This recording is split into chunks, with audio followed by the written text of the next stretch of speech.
Thank the light, everybody. I am Desmond. This is my hetero life mate. Parched Ailman. Actually, just kidding. I'm Justin. I'm Parched Ailman on Twitter. He's too busy typing slander into my chat window to talk to you people out there, you fine listeners out there. Thank you for joining us. We have something very special planned for the next couple episodes. I have always wanted to do some full-length commentaries for movies or shows or something, and it's just, for whatever reason, it's never worked out. And I feel like, you know what, we're at the beginning of this adventure. Everyone's just finished the first season. They're probably going to do a rewatch. This would be a really fun way to do a rewatch. We're going to sync up with you. We're going to hit play, and we're just going to bullshit our way through the episodes. No pausing. If I got to pee, then you're just going to have to deal with the silence. If Fatty's doing shots, you're just going to have to be jealous. I don't know what else to tell you. Bro, we've been dreaming about commentary since we used to watch The Clerks coming. Like, I didn't know what a commentary track was until you're like, hey, these DVDs, man, they got these like commentary tracks. And then we started like watching them. And like, I'll never forget, one of my favorite ones was the Fear and Loathing one with Hunter S. Thompson. Yes. And if any of you are fans of the movie Fear and Loathing, find the Criterion Collection and find the one with he calls and leaves Johnny Depp a nasty message. Actually, he leaves Johnny Depp a cool message. He calls Benicio del Toro and calls him like a scumbag. He's like, you're not answering the phone because of your goddamn wretched ambition. He goes out and shoots a shotgun. Yeah. Even if you're not a fan of that movie, if you're fond of good, just random human beingness, that is classic. Yeah, just random off the cusp funniness. Hunter S. Thompson was a crazy son of a bitch. Sorry to cut you off. My first ever commentary was a double VHS of the movie Scream. And the second VHS had the commentary track on.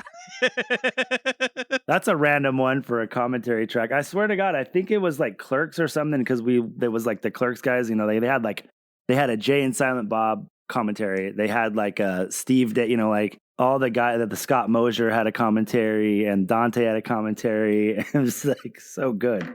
Well, that was I think it was the Mallrats one was the total classic where Jason Mewes kept nodding off and Ben Affleck kept kicking him. Oh, sweet heroin. So good. Which I think he's been clean for like way over 10 years. Like that's what got those two into podcasting, was that Kevin Smith was like, I need to keep you clean. So we're going to turn on the mic. Why did it give you a job? Yeah, exactly. So this is the kind of great commentary that you're in for. We are definitely not going to stay on track. We will chime in. We'll talk about some interesting things about the movies, but we might just zone off and talk about Christmas dinner for a little while, and that's okay. Buckle in, you nerds. All right, I'm going to hit play, and then we are going to talk about what we're seeing on the screen so that we can make sure that we're in sync, and then you guys can make sure and sync up your video and enjoy the ride. All right, episode 2, MFers. Oh, yeah. We forgot to, not that it matters, but just to keep everything in check. This is season 1, episode 2 of the Wheel of Time, called Shadows Waiting. And another cool thing about us doing this is that the first time we did the first 4 episodes, we banged them out in 2 hours because we were a little bit behind. So yeah, it's kind of nice to give each one of these episodes, no matter how many tangents we take, give each one of these early episodes their due time. I have skipped the recap. We are at 59 seconds. And I'm hitting play now. And cut. Go. Oh, white tense. Oh, that's right. Oh, these fuckers. Oh, my God. Episode 2. We're in the shit. I think that's what this is called. Season 1, episode 2, The Wheel of Time. In the shit. That was the name of the episode on the readers before they, got ready for production. Yeah, the production title. And I'm sorry, whoever the costume designer is, they gave him a raise. Like, everything's money, dude. Look at the sunbursts on the tents, how immaculate the tents are. Everyone is like sparkling white. A big clue of if Fuck the sunburst. How do they film these reflections without us seeing the camera? What? Watch this scene and watch how many times the camera is right in front of a reflective surface. Oh.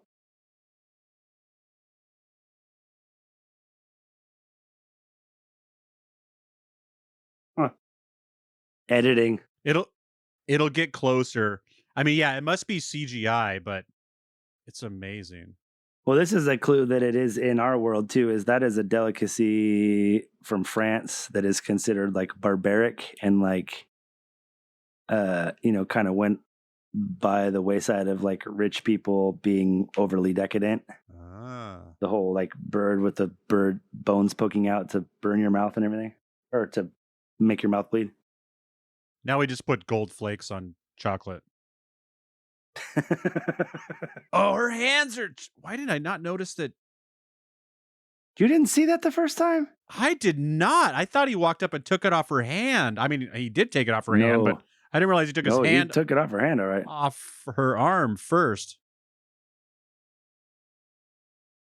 And the irony of this is, like, I'm gathering by her clothes. I didn't see her color of her ring. He picked it up, but I'm guessing she's a yellow. And they're healers, so it's like, is it a yellow one? Yep, she's totally a yellow. Yeah, she's yellow as fuck. So they dedicate themselves to healing. Look how his hands are all bloody. Gross, look at this. Dude. How did they film that? He's such a shitbag. That's CGI. I mean, because they're not burning her. That's how I know. All right, this is our first shot at the opening. Oh, right. That's right. Because they didn't do it in the first one, did they? No. Nice. No, he's just, oh, God. He's such a dirtbag. Fucking Eamon Valda. Hate you. We got scoundrels, dirtbags. We are not skipping the intro, everybody. Weaving. I wonder what this is. I wonder what the gold is through the. I'm guessing maybe that's like the power or something. Well, there's gold, there's green. Oh, you're right. There is an awful lot of. They're really Well, gold is what's her face. Is Nynaeve. I don't know. I mean, like I said, I'm sure this has meaning. Like, I'm sure that this lady right here was a very famous famous person of the Red Aja, like. Oh. I'm sure these aren't just random, pictures like, this person, that lady, I don't know. Gold seems to be the intertwining color. Like they have all of the colors of the Aes Sedai represented, and then gold is what binds them. I kind of think gold's representing the power. Yeah. Maybe. But they did a killer job on that. The serpent eating its own tail. Rafe. Really is it Rafe or Rafa? Rafe Judkins. Ta! Definitely apologize on these because if there's any music that comes up, I probably will sing and it will probably sound terrible. So sorry to all people listening.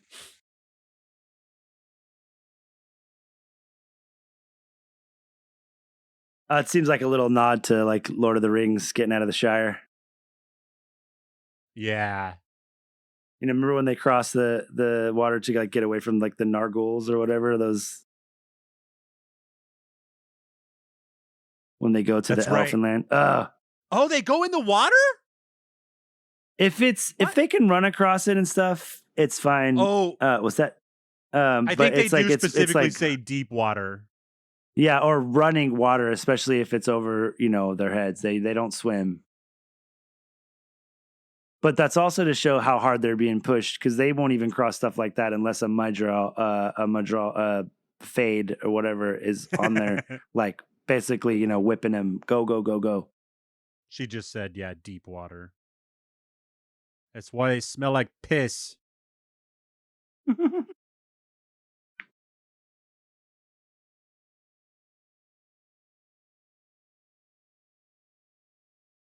Or you can take it to the bottom of the lake. I don't care. Yeah, whatever. That's fine too. Dead men don't spend fucking crowns, buddy. This is another scene that was pretty hardcore, straight out of the books. Like And that's the thing that I kind of like. I think, my cousin is one person. It's like he loves the books as much as me, but also like he didn't like how they were finished as much. And I loved how they were finished. I thought they were amazing. And so he's kind of like been definitely on the more like, I like it, but these are all the negative things that I see with it, And I'm kind of on the other side of it is like, I love it. And, these are the things that I love. And then the stuff that I don't love, it's like I don't love it so much that it takes away from how much I love the shit I love. Yeah. So was he not going to really like the ending either way, or could he smell the new writer? Was it one of those things where he could just every sentence was like, this isn't fucking Robert Jordan?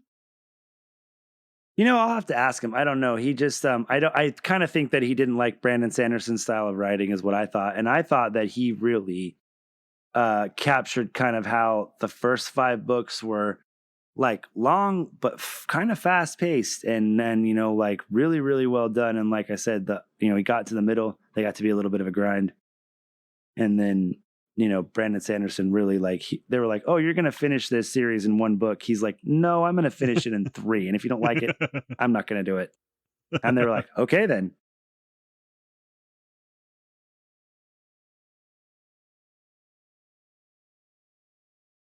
God, creepy fucking face right there. Ah. There's another thing that's coming. They're called Drakkar. They are. Oh yeah, those are mentioned, I think, at least. Oh yeah, they're kind of like a man bat type thing. Imagine kind of the face of a fade, but with like more bat-like features. And then they they fly in the air, so they do reconnaissance for like the fades and stuff to see. But they also they kind of like hypnotize you, and then they like basically kiss you and steal your soul, and then you die. Jesus Christ. Yeah. Is that what happens when you eat too many peaches? No, I think peaches, you just die. Just dead. Sometimes death is better. I want to reiterate, I swear to God, if I'm going to call fire Rafe Judkins if no one calls him sheep herder. Jokes. I'm just joking, everyone. I'm just joking. This guy, like he was going to get anywhere in all the heavy fucking wool. Bye. Yeah. Dumbass. He wouldn't even have made it to the boat. No one's going to take my $4 worth of wood. oh, you're poking holes in the story with magic and monsters? Whoa. That's your answer realistic. For everything. How did he do it? Sidar. That's your answer for everything.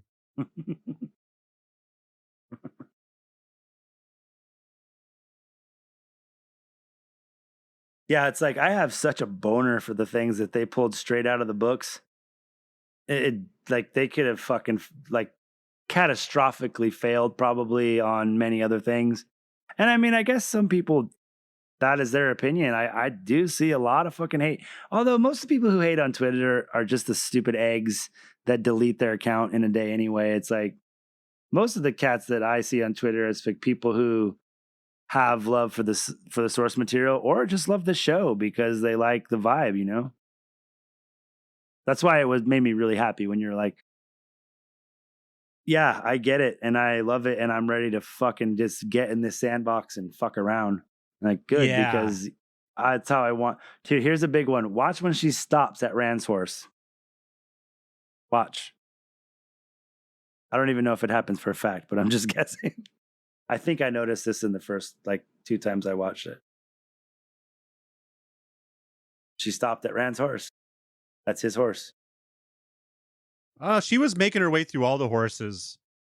Yeah, but she stopped at his because his horse didn't need it. Oh, because he already right. In the book, he does it for Bella, which Egwene is writing because he's so worried about Egwene. because he's like, I don't want Bella to fall behind. She's not a running horse. She's like a pack pony. Rand's able to do that already in the book? He doesn't Because I can realize see it. why He's when just, I can see why when he's on his horse he can give that horse power, but to send power to another horse, that's purposeful. like he's like because it was his horse in the beginning. Yeah. It was him and Tam's horse, so he was just like petting her and stuff, and he was like telling her in the book, he's like, you gotta run, you gotta be strong, Bella, you gotta keep up because we gotta take care of Egwene, you know. And so I think that's when it happens, just inadvertently, because it's like the power is something that's very like instinctual. It's very need driven, especially in the books. It's very need driven, and I think that's what they're trying to show you at the end when Egwene is naive, because Egwene's not really known for her healing, but it's just, you know, when you're really strong in the power and you're meant to be, like, you don't know that you shouldn't be doing those things, so you learn stuff that maybe people would not learn because they're trying to follow the rules of the power. I don't know if that makes Right. sense. Yeah. And when you don't know what you're doing, it's all feeling. So you're just thinking to yourself, I wish she had more energy. And Yeah. well, guess what? She does.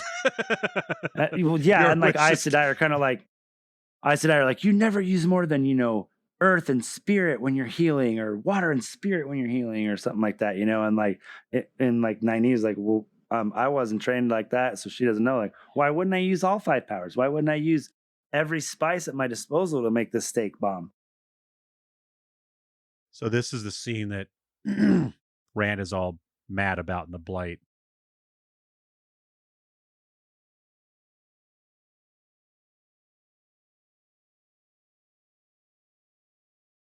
Quite important, this for sure.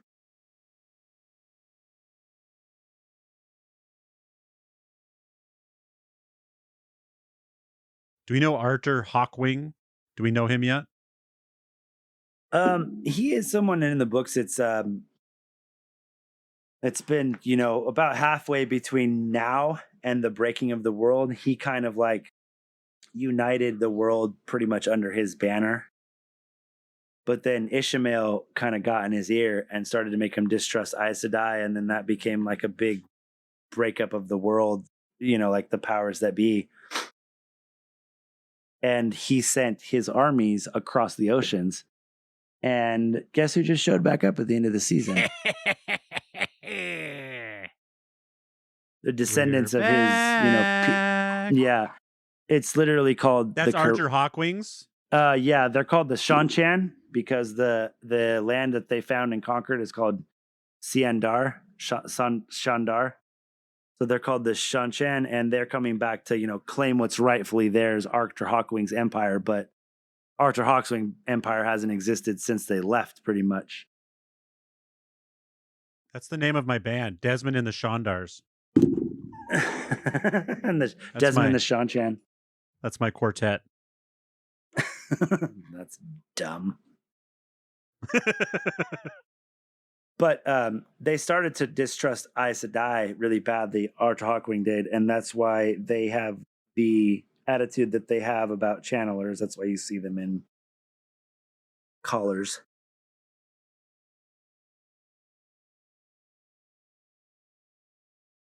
I want the source to touch me. I know, dude. God, wouldn't it be cool if you could be magical? The Force or magic, either one.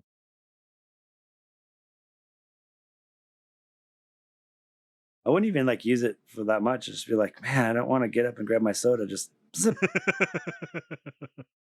Obi-Wan would not like that.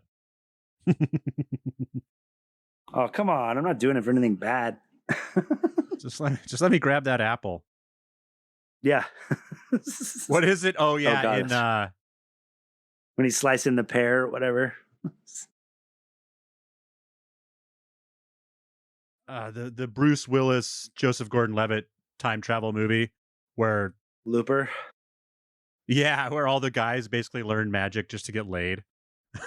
Like they're literally magic and they just use it to float quarters to get laid.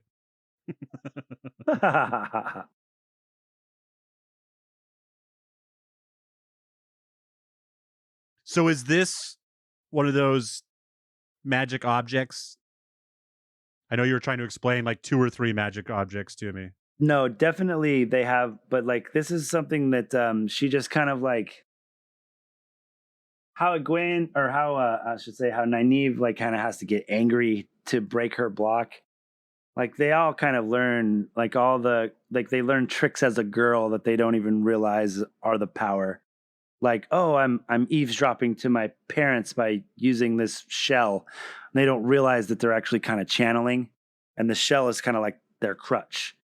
It's it's not a power item per se, but it kind of helps them with their focus. So hers happened to be that she's like when she was in the royal palace when she was young, because she's from a royal line, she would wear the stone on her head and she would use it to listen to like to eavesdrop on people. And she didn't realize that it was kind of a trick of the power until she realized that she could channel, and then she went to the White Tower. Leandrin has a trick too, but it's not necessarily at all that innocent.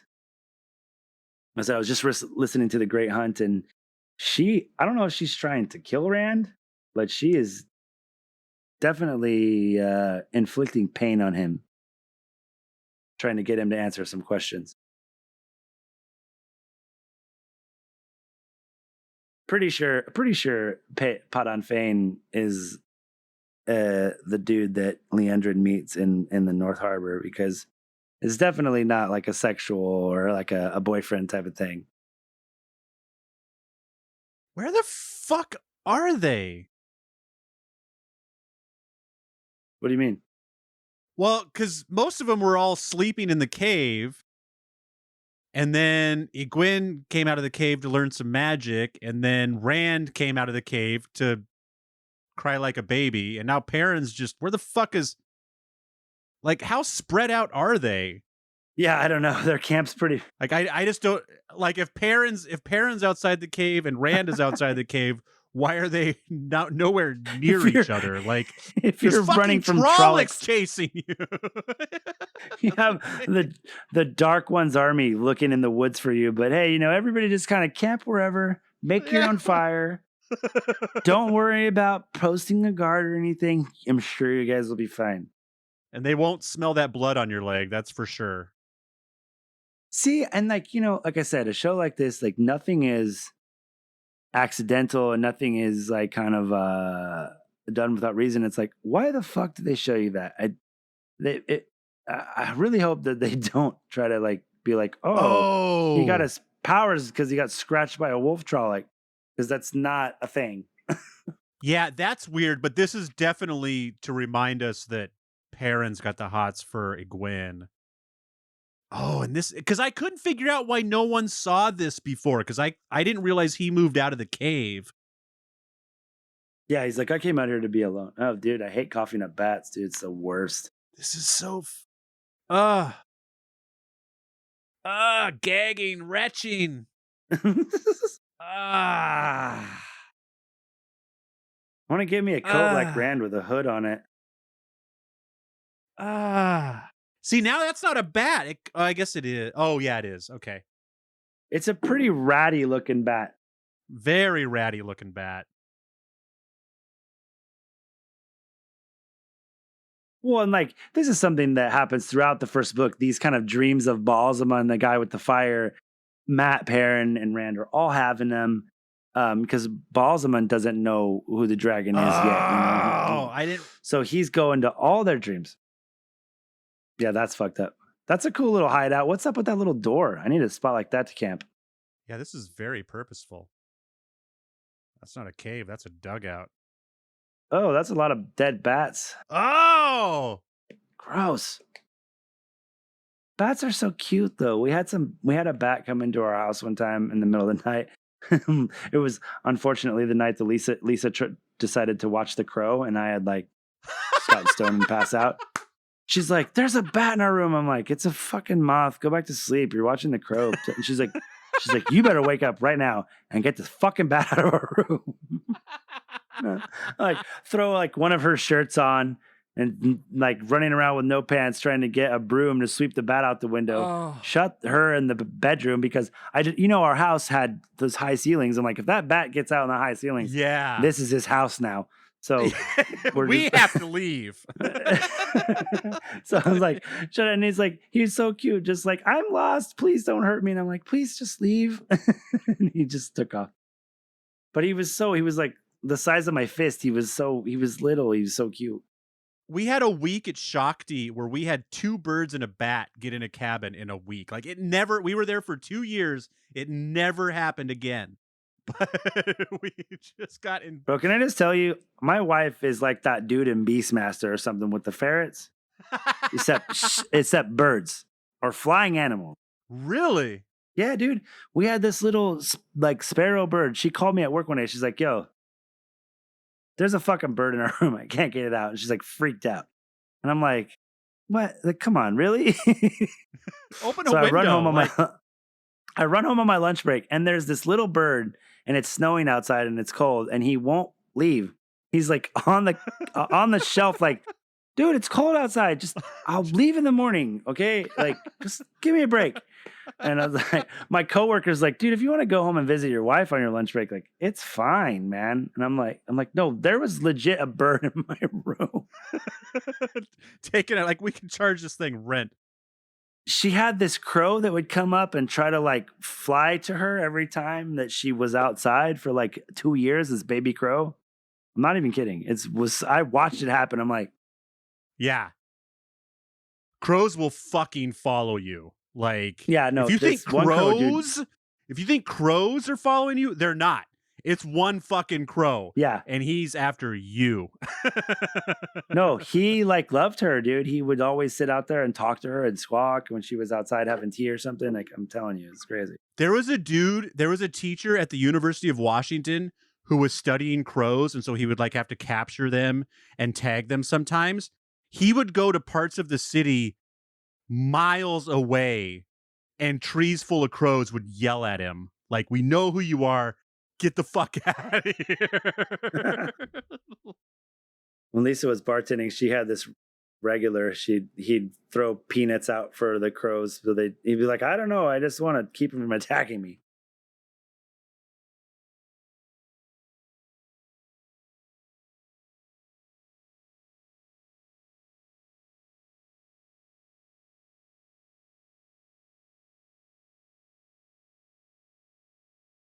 All the music in the show is good. All of the scenery is amazing. Just when you're reading the books, you pictured that this is what they were writing through. Well, she dumps that ring quick.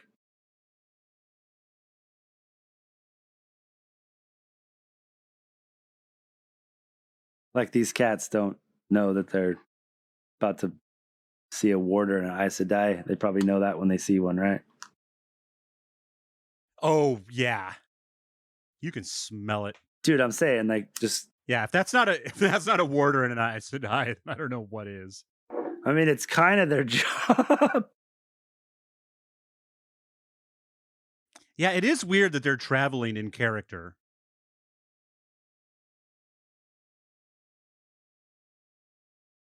So are these people just the sheriffs? Like, do they just go up and down the roads fucking with people? Kind of. They have their own part of the world. Like, they have their own kind of like city state that's kind of like, that has like a king or whatever, but they're still kind of like the ruling faction. If you like, they're kind of like the power behind the throne. God, their costumes are so perfect and they're so perfectly douchebagged. Oh. Fuck you and your wannabe Boba Fett jangling rings. Asshole. See how his armor's different too? Yeah. Oh, yeah. He's a questioner. And they're kind of like their own branch. It's like a rank thing, I think. I'm not sure exactly. Because like there's a dude with a white one in the back. I think so, because King shit was gold. What'd you say? King shits was gold? Yeah. Oh, don't touch me. I know this fucking guy. He's real fucking handsy. Ugh. Like just some dude that rolls up on you in the forest. He's like, I'm gonna feel your ass and your lower back a little bit. It's like, how about you get your fucking hands off me, dude? Your shoulders are a little tight. Ah. Yeah, no, no, we don't do that anymore. Next, you're gonna tell me I'm prettier when I smile. Gotta know her face. It says exactly that.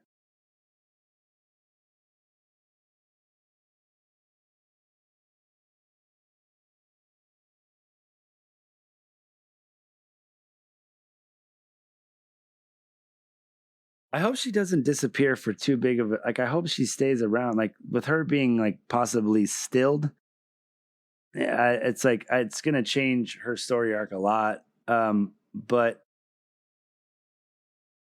it's not necessarily in a bad way. That's one of the things I'm most excited about. Is like I love the story already, but I kind of know it. So to have some twist on it, or some characters maybe live through different things that characters in the books went through that wasn't their arc, I'm okay with that because I think it's cool because if you think about stories that get told and retold, like that happens.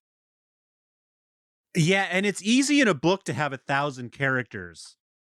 You can have 24 in a show tops. Yeah, that's what That the are dude said. He was like, like we're gonna be killing some people off because, like I said, miraculously, a lot of people kind of tend to make it through the last battle. Weirdly, like the main characters, it's like, which is poor writing in a lot of ways, but I don't care, dude. Like, well, and if Rand needs to know something, like instead of introducing another character for 2 episodes, they'll just have Egwene tell him or something, yeah, that's one of the things that, like, dude, tangent. Walking Dead used to drive me fucking nuts because get really into the meat of the season, that season's kind of main storylines, and then they'd be like, "Sweet, we're gonna do 2 episodes about an important character in this episode," but like at the beginning of it's like, I love backstory stuff. Don't get me wrong, but they waste entirely too much time on it in some shows, and it makes me nuts. Well, and after a while, you're like, well, he's going to die this season. Yeah. You're like, oh, here it comes. I've seen it coming for 4 fucking episodes.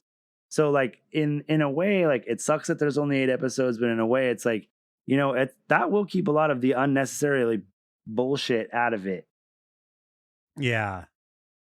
I love this. All Ice to Die are my sisters. Kelly and I just started. Well, Kelly actually watched it last year, but she needed a recap before she started season 2. So her and I started watching The Witcher. And holy The Witcher is good. I'm kind of glad. It's funny, this show. Yeah, like after banging out Game of Thrones and starting this and now watching The Witcher, like I'm really enjoying kind of like I thought it was going to be too much, but I'm kind of liking balancing these shows against each other. And after watching The Witcher, this show is easy to keep track of. Like, what is this right here? What is this? Like, is this an old like freeway or something? Like, what is that? It's got to be because they're on their way to the White Tower, so it must be, like you said, a free main thoroughfare to get to the. This is one of my favorite parts, dude. What city is the White Tower in again? Tarvalon. This is so good when Matt starts singing. This makes my fucking hair stand up. The footsteps of a father, trail blazed by our mother. They bore the land with their blood. Long ago, long ago. Oh, sing of Manatharin. Weep for the blood of Amen. Cry for Manatharin. Long ago. Long ago. It's fucking, dude, it's so good, man. It makes the hair stand up on the back of my neck every time. I really hope that they keep with the music in this because I love it. Oh. So they live in Manetheren, basically. Yeah, basically, like up. There's like they live near to the mountains of mist, and like the mountains of mist is like there's the ruins of Manetheren, but nobody really goes up there because it's really like it looks like they're probably kind of walking through the mountains of mist right now, and like so it's been so long, people have forgotten the history, you know? Hence the mist. Yeah, very spooky.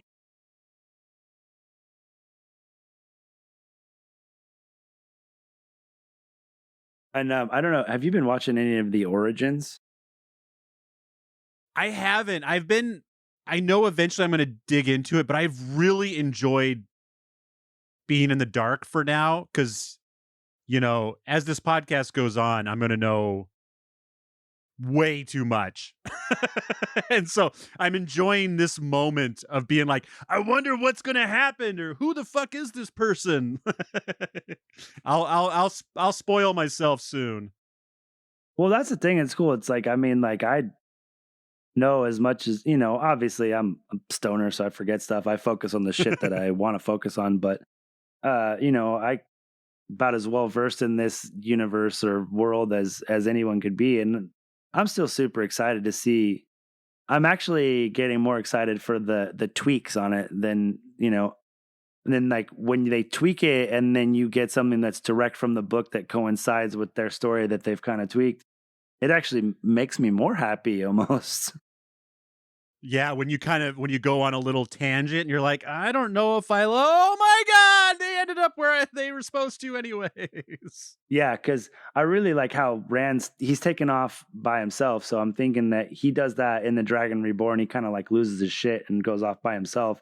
And Matt and Perrin are kind of to themselves. But also, they all take off hunting the horn together, and then Rand gets separated with Loyal. So I'm curious to see well, I can't wait to see the second season because I just want to see everything progress. I don't know. I'm so excited. It's crazy. I'm like a little kid, man. I'm hopefully going to get to watch it again with Kelly too, because she started to read the book. And then I think she even listened to a little bit of the podcast. And then she's like, I think I need to watch at least an episode or two so I can put some faces to these names. And then the book might be able to flow a little bit better. Because when she knows nothing and then gets into the book, she's just like, there's too many people.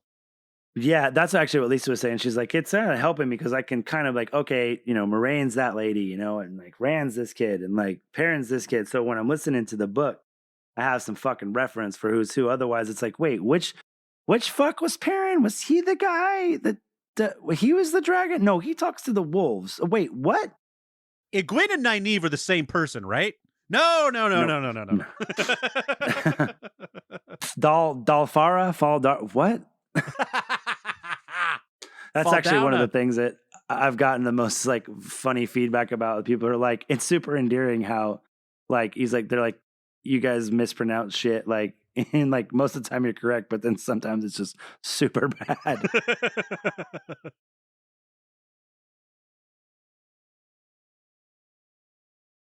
Ooh, Moraine gets pissy right here. Ooh. I'm gonna fucking skull fuck that guy someday. Dead. That Eamon Valda guy, fucking dead. Power or no power, killing that dude. Well, there is a guy. This is a little. You have a sister that can heal you. She's right there. Oh no, she's not. Yeah, she just doesn't know how yet. God damn it. She so close. Well, apparently Egwene could probably do it too after what she did for Nynaeve, but got some wood. I know. I'm gonna just pissily pick up wood real quick.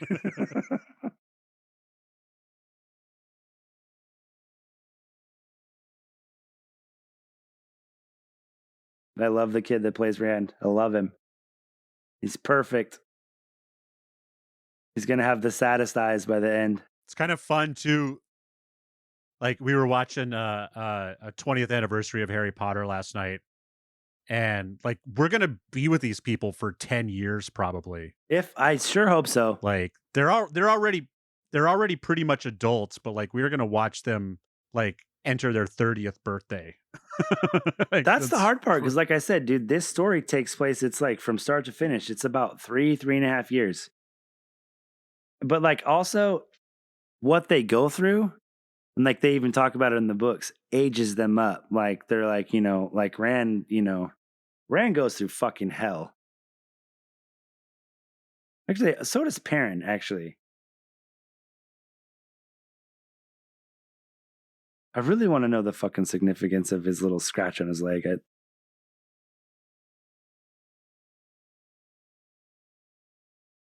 Yeah, how did was it a Trolloc that gave it to him? I believe, yeah. Oh, it must be, yeah, because it's super infected. Well, they're gonna fix the infection right now with their wolf mouth. One of the things that's in the first book majorly, and they obviously, I can see why they didn't have time for it, because it's when Perrin and Egwene are by themselves after Shadar Logoth for a while, and they come across this dude named Elias, and he's the one that kind of helps Perrin. He's like, "Hey, the wolves are telling me about you." Like the whole time that these wolves are following him, Elias is with them too. And he's like, "Yeah, you just don't see Elias." And he's like, "Well, the wolves have been telling me about you, that you're like me, and you can talk to them. So, hi, puppy. Oh, little baby, so cute." And he's like, so he comes up on him and he kind of lets Perrin know, like, "Don't trip. It's not the power. It's just, it's something that's ancient that's come again. Wolves used to hunt with men. It's kind of like how dogs got domesticated type of thing." And so, that's what he says to him or whatever. And so he kind of learns it that way. And so hopefully when he does start to come into his power in the second season, that Elias shows up. Oh, yeah. Because he's a good character, and he is around for the long haul, and he's an important character. He's a good character too.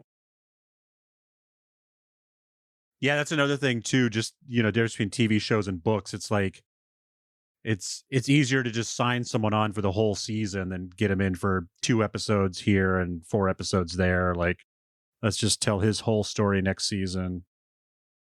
Have you noticed, does everyone have their own song? Because I just realized that funky beat that was playing with Perrin and the Wolves. Like, is that like Perrin's song? Have you noticed any of that yet? Oh, no. I mean, I don't know. I haven't watched it enough to notice if like that song shows up like every time he shows up. Is that what you mean? Uh-oh.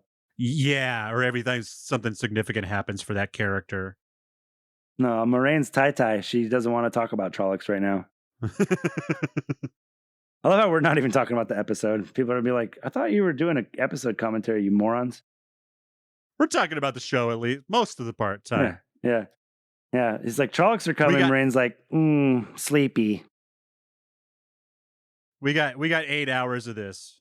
If we spend 6 of them on the show, we're doing those are good. Dude, I can't say enough about how fucking scary the Trollocs are, honestly. Like, it's, if as a book reader, what you pictured in your head, it's like, it's fucking nightmare fuel, man. And they're just running at the speed of a horse, and they're 8 feet tall. And oh yeah, they have more than just their claws and shit to kill you. They have axes and just Jesus. Whoa.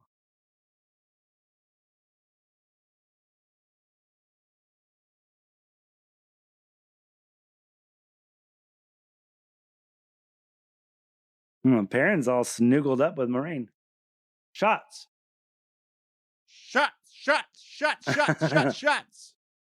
For all of my listeners, that's me shouting at my wife to give us whiskey. Say hi, Lisa. She's the best wife ever. She's like, done. One for you, 2 for me. That's 2 for me. 1 for you, 2 for me. I'll be right back, listeners. Oh, we are going into the creepy city that the Trollocs won't even go to. That is a sign, people. Bend over and I'll show you. If evil won't go there, nor shall you. Gross. can't wait. Disgusting. Funny and You always got to go too far, Jesse.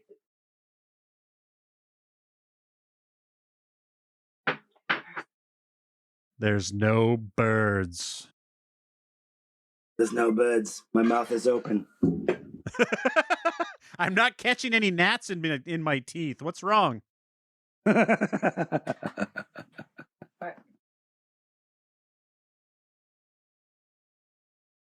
They did a kick-ass job with this. This is directly from the books, the Shadar Logoth, and I mean, it's a little bit different. Moraine gets there. I don't know. I think they do pretty much carry her in. Is she just awake enough to be like, no, in the books? And they're like, too bad. We're going in. Ooh, nice gymnasium. I know. Where's the hoops? Let's get down. Seriously. I got next. I like how, like, I don't know, if you were in this situation, I know it's, suspending disbelief. It's like, would you walk directly to the middle of the room? All right, let's get right here where everyone is. Maybe get a little nook or something. I don't know. Find a shadow. Thank you, baby. Yeah, I don't know.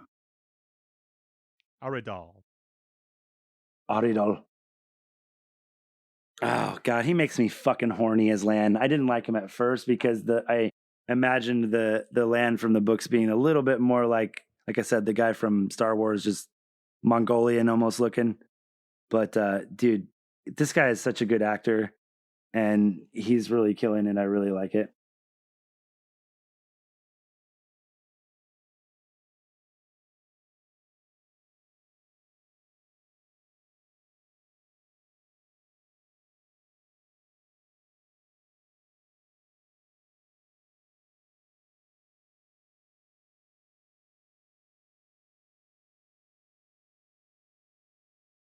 What was he doing to her throat, dude?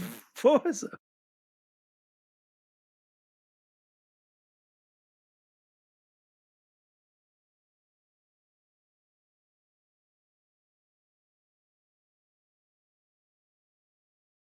Yeah. That's television show lingo for we're going to Yeah. fuck everything up right This now. place is super dangerous. Don't get out of my sight. Let's go explore. No. Bye. No. I'm going to go sleep outside. It's like Scream. You're all dead. Yeah. You're breaking all the fucking horror movie rules. Split up. Dead. I know. Hey, don't go anywhere. Don't eat any food. Hey, let's split up and look around. No. Bye. No. It's like, Maybe there's be some the weenie, berries man. over here. I'm not. The only thing that grows here are peaches. And sadness. No. Like, it's just, this place is super poisonous. And so, like, they did a good job. Just, man. I'm going to pee real quick so I can motor into the finale. Jesus Christ, you have the bladder of a 4-year-old girl. I thought I was bad.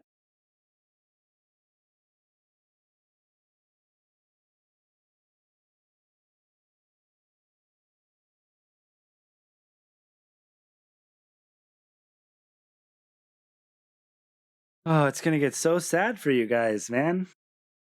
Gwyn, second season is going to be super rough on you. Rand, it really just never gets good for you, dude. Never. I guess, like they say, in this life or the next, maybe the next one will be nicer to you. Winston. Ah, Perrin's looking sad again.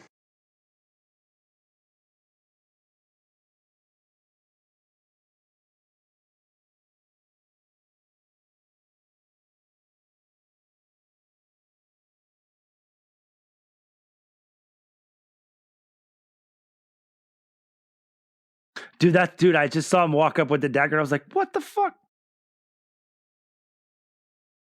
So Perrin's wife gave this to him, right?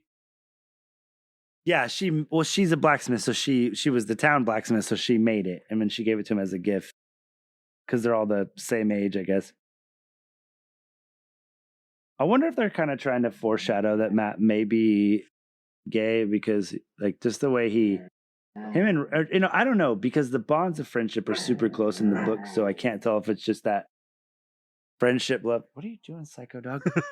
The bonds of friendship are that close, or if they're because that's one of the things you've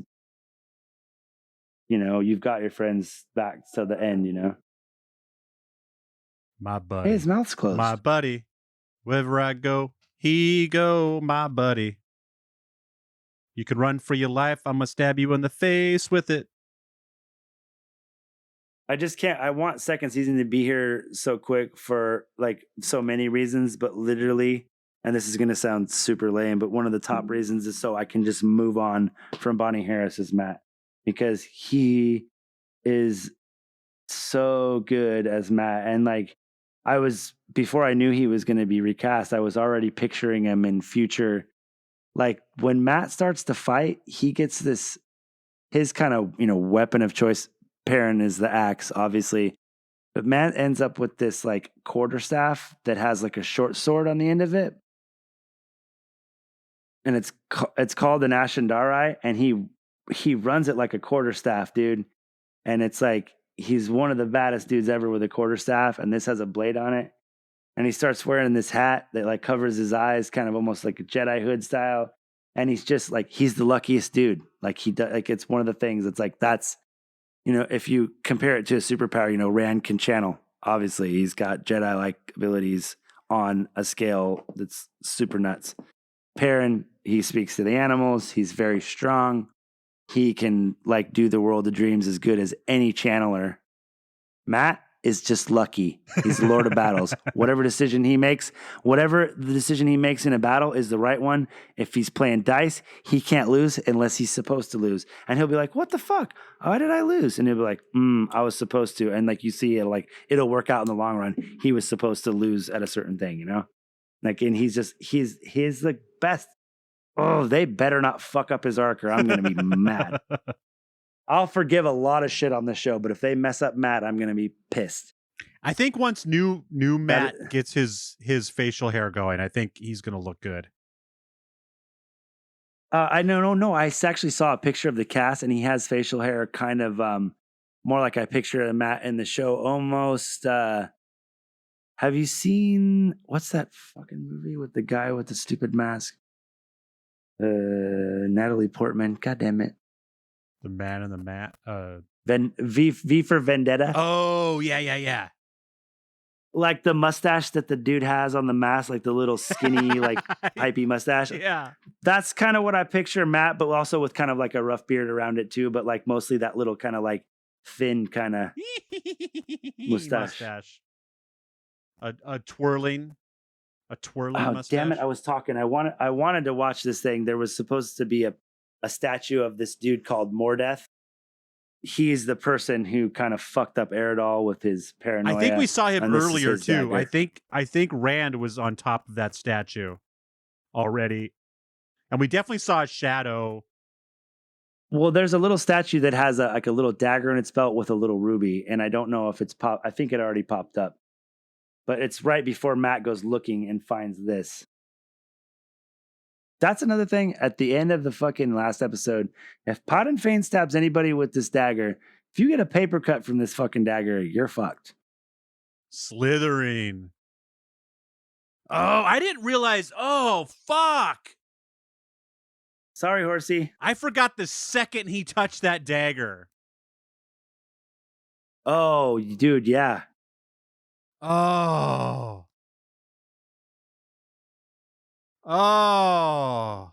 boo. Horse melted. This is funny too. My cousin and a couple of other people I know that are book readers have talked about this part. A Mashadar is like kind of like a mist fog type thing in the books. Yeah. And they say, oh man, I thought that this was one of the things that I wish they would have went kind of like living mist with it more than this kind of like oil slick type of thing. I'm not mad at it. It's good. It's sufficiently creepy. But I thought like the living mist that could just reach out and grab you like a fucking octopus tentacle was creepy too. And I feel like they could have done it easily with CGI.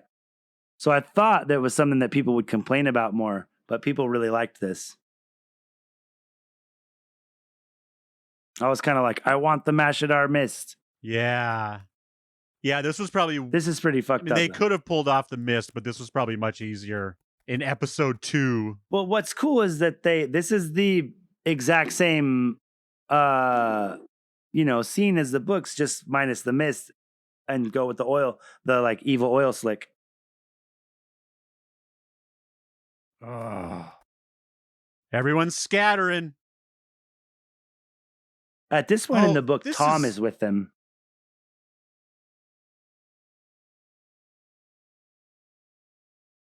It's like at this point in the book, it's really Rand's over the wall. Yeah, bye, Matt. Totally. Give me the idol, Indy. Give me the idol. No.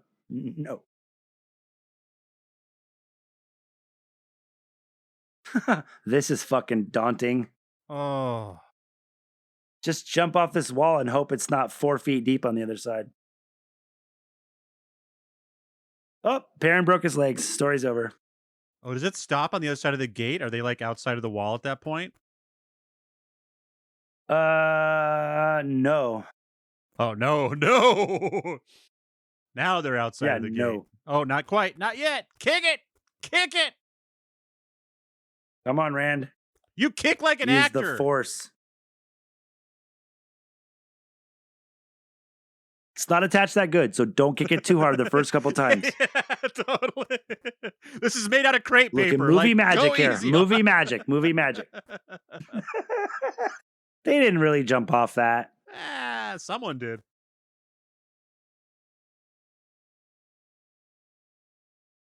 It took too much, man. Too much. That's a credits hit. And back in. 2 rivers to back.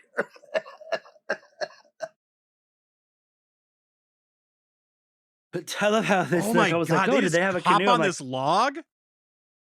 I know. Fuck. That's what I was saying. It's so savage, dude. That is gangster. I know. I'm like, we're just gonna grab this fucking log later. I was like, oh, did they find a little boat? No, Nope. that's a fucking log. Good times. No horse, no canoes, just a log. You two get to fucking swim.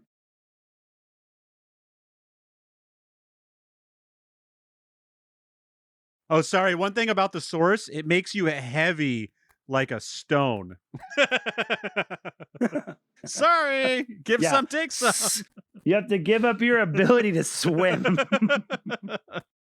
Well, that's the thing. In the Age of Legends, like people could basically like fucking fly, like more or less.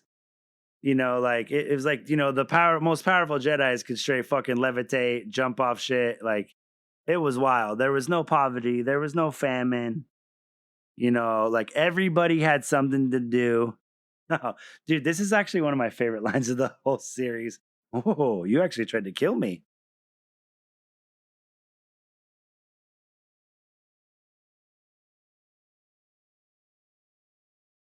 She's rad.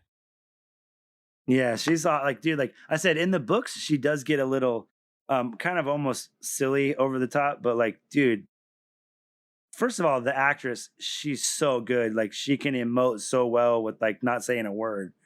And like I think she's awesome. And their casting choices have been just spot on so far. Shit, it's over already? It's over already. This is so awesome. I hope you guys out there are enjoying it because, like I said, when you're watching these, crank up the TV, make sure you've got your subtitles on, and watch the show in the background. We'll have some tangents. But this has been so... I feel like I've watched it closer these times than I have at all. Like, even when we were planning our first episode, like... there was just so much new shit. I was watching it closely, but I just couldn't take it all in. And now that I've got the baseline down, watching it again, is so great. Well, and it's gonna be funny too because the more we go along, like I know, like probably a lot of the pods are, me taking up like at least 60-40, maybe 70-30 as far as like talking time.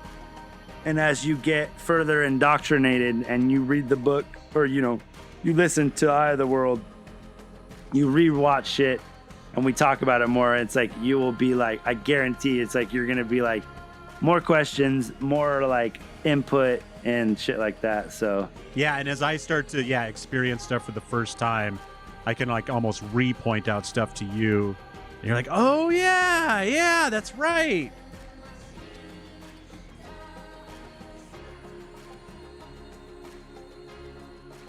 And it's done, folks. Episode 2 is over.